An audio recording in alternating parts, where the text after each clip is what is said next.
Hey, this is Matt. Once again, welcome back to another video. Another paid request, this time for West. Thank you so much for that. And for those interested in requesting any type of videos, topics, reactions, commentaries, what have you, feel free to send it. Either directly to my PayPal or join my Patreon. Both links are down below in the info box. Now, this is for a film called Tighter Tage Part 2 from 1990. Now, I did watch and review the first Tighter Tage, and I did like the film. And I would say this one I liked even a bit more. Now, the first... It's called Tighter Tage 2, but it's not really a sequel to the first film because none of those characters return. Donnie Yen is in the first one, but he plays a completely different character. There's another actress who's in the first one, but she plays a completely different character. Same director, Yuen Woo-ping, who helped do choreography on The Matrix and many other movies. He directed this. Donnie Yen, he got to be the star this time because he was very limited in usage in the first movie. Here's the standout star, which definitely made it a worthwhile watch. Robin Shao, Liu Kang himself from the 95 Mortal Kombat, he plays the main villain. That was pretty cool. I didn't know Robin Shao was in this, but he plays an evil lawyer, businessman type stuff of wearing that type of business suit. Rosamund Kwan, I believe she was in the first one. She plays his lawyer. The plot is nothing special. It's nothing that unique of a plot. The first film is definitely more of a grittier movie. Maybe a little bit of a bloodier film. This one's a bit more lighthearted. A little bit more comedic. So I liked the first film's grittiness. The comedy here didn't bother me too much. Maybe it would for others, but didn't bother me too much. The setup of the film is Rosamund Kwan is this lawyer. She's very clumsy, and she's the lawyer filing the divorce between Donnie Yen and his former wife, since they're separating. She's also in connection with some other stuff. Donnie Yen plays the hot-headed cop who likes to smoke cigarettes, and the type of cop you see a lot of these type of movies.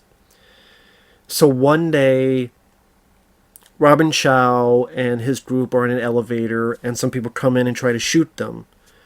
Robin Shao and his fellas try to knock them back. Some alright action beats happen. A guy escapes with the money, able to hide the money, but Donnie Yen and the lawyer get caught in the crossfire to a point that one thing leads to another, and they're accused of a murder that they didn't commit. So the cops are chasing after them, but also the bad guys and Robin Shao think that they stole the money, which they didn't. You find out later it was hidden somewhere, but so you got gangsters trying to go for them, mobsters trying to go for them, but you also have the cops going after them. And it's the two of them and this third guy, who's kind of a gangster guy, who kind of realizes that they're kind of speaking the truth. And so the three of them join up together to battle the bad guys. That's pretty much the gist of the plot. I'm fumbling around to not give everything away. Before I go into the positives, because I really did like the film, I would say one thing that might turn people off is the lawyer. She, at times, reminded me of Willie Scott from Indiana Jones and the Temple of Doom. A lot of screaming, a lot of damsel in distress, a lot of times it just... I mean, she didn't annoy me. I mean, I'm the guy that can deal with Kate Capshaw on Temple of Doom. That's what I mean, like, I could deal with that, but if you can't, you might have issues with it. Because I don't think the actors are doing a bad job, but there's a bit too much of screaming, a little too much, you know. But, I mean, it does lead to some fun sequences. There's a bit where the two of them are handcuffed, and Donnie's trying to have a fight, but she keeps screwing up, and Like he's trying to do kicks and stuff. And how he has to drag her around because she's trying to hit him. Just she doesn't like him at first, of course.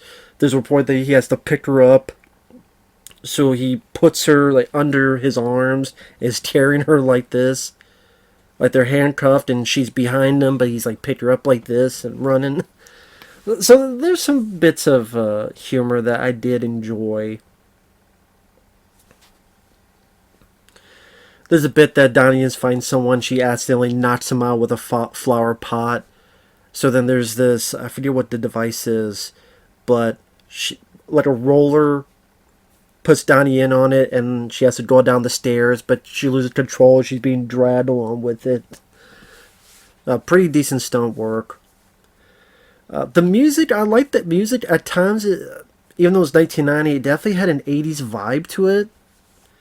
I don't know why. Once in a Blue Moon, it reminded me of like a Tango and Cash, Harold Faltermeyer. I don't know why. I mean, maybe not to anybody else, but I swear at times it felt like maybe not that apparent, but just something about it. I don't know what it is. Maybe I was just hearing things, but and I'm building it up more than I should. But I did like the score to the film, and like few parts were me. I don't know why. Donnie Yen is fantastic in his physicality. I don't know, at times they seem like they speed the camera up a little bit. I don't know why they did that if that's the case. Because these guys can move very fast on their own. But really it's one of those films that I didn't mind the humor. And the lawyer, she got to be a bit much in her. Like, calm down, bitch. But Donnie Yen is definitely the whole effing show. The whole effing show, as they call it. And almost everybody he meets up, he beats up. There's a tablecloth and this outside diner, and he takes it off and gets some material in it and is whacking people with it. There's another bit where he has to save the girl who's on a double-decker bus, and he jumps onto it and is ticking people off the bus that land on the car, or ticking through people through the windshield of the bus. There's a bit where he's fighting guys. He's using this trash can as a Captain America shield. Sadly, he doesn't throw it, but he's using it as a shield to block, and he's kicking their ass. Anytime that came up, that was pretty fun.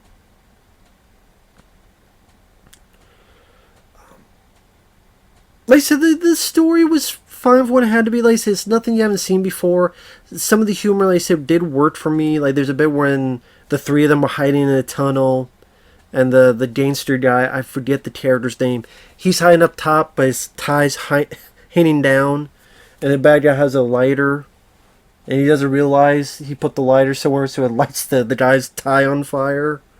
He's like trying to put it out, and then the guy tries to kill that guy, but Donnie Yen comes in to kick some ass. Robin Shaw gets about 2 or so moments before the finale that show what he can do. I mean, I would like to have seen him a bit more as the villain, because I'm a Liu Kang, Mortal Kombat 95 fan, but it was nice to see him in there. How do I put it? The last 20-some minutes of the movie I thought was fantastic. And easily, at the very least, the film is worth a watch for the last 20-some minutes. That was fantastic. What I was pausing about is there is a subplot where there's a female cop,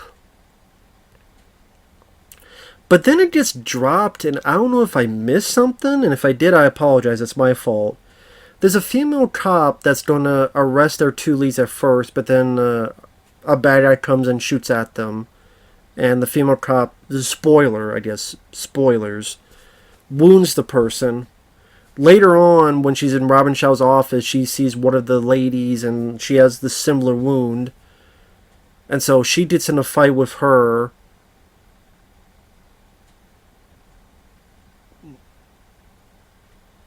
kicks her ass. Bad girl escape. Our female cop runs after her.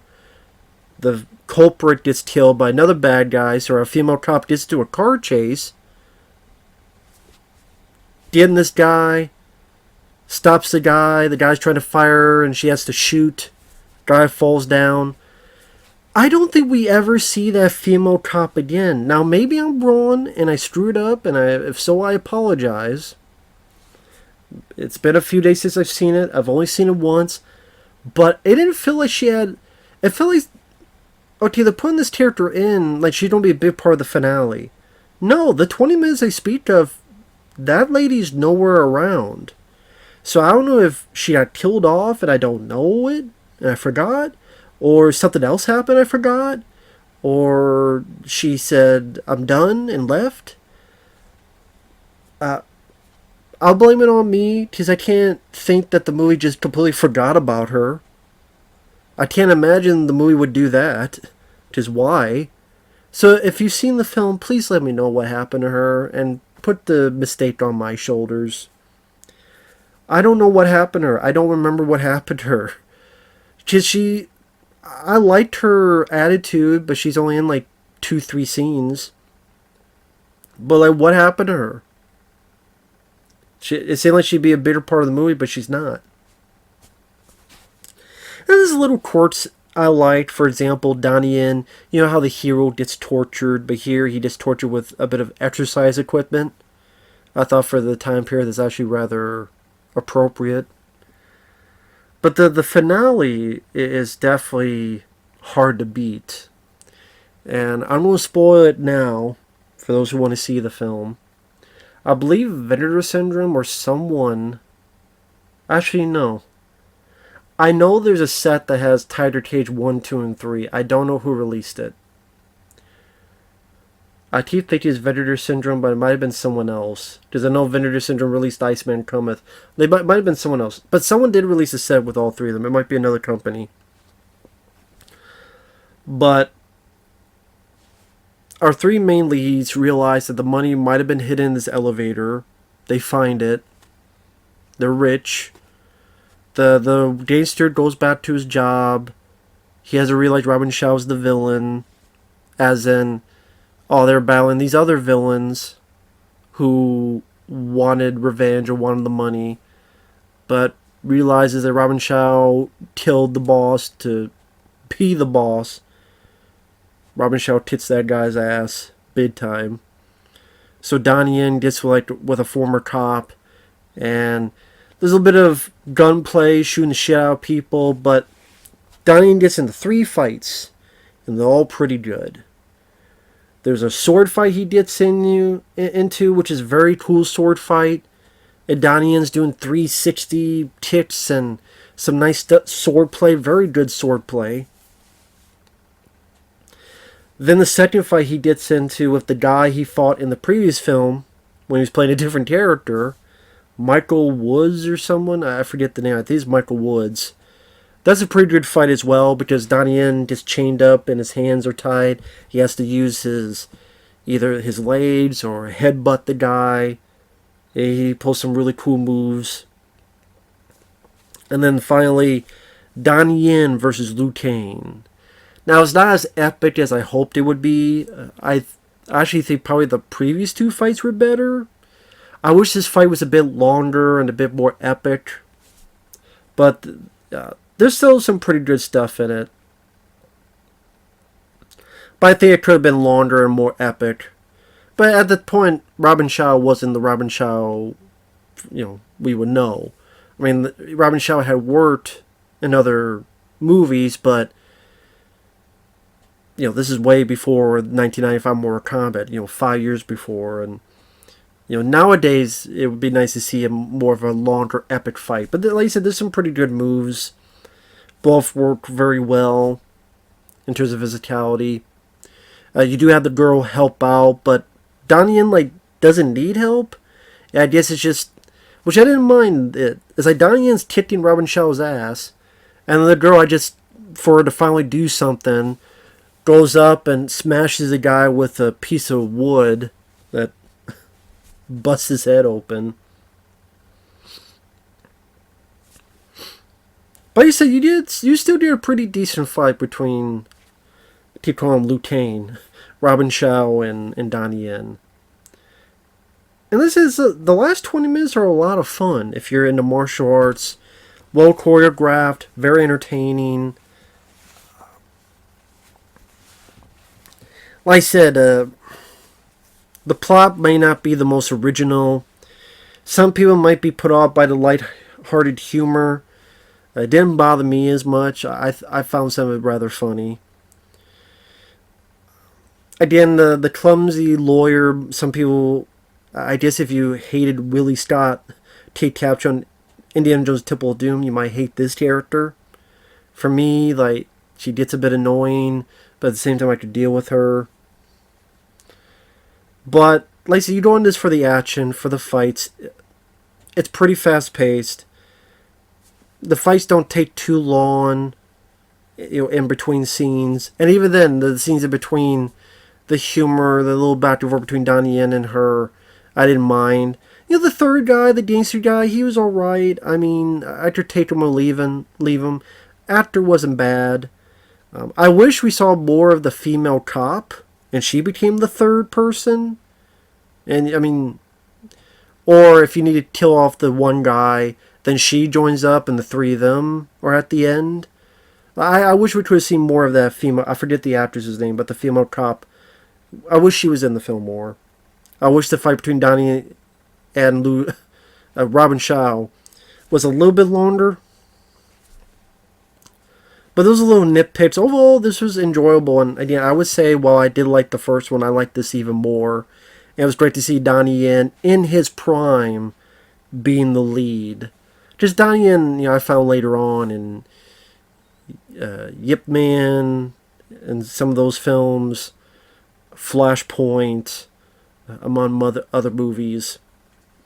So it was nice to see a leading star role of his much earlier in his prime, where he can move now, but even more so at this time period. So that was great to see, being a fan of Donnie Yen. So yeah, if you're a Donnie Yen fan, this is a no-brainer to watch this film.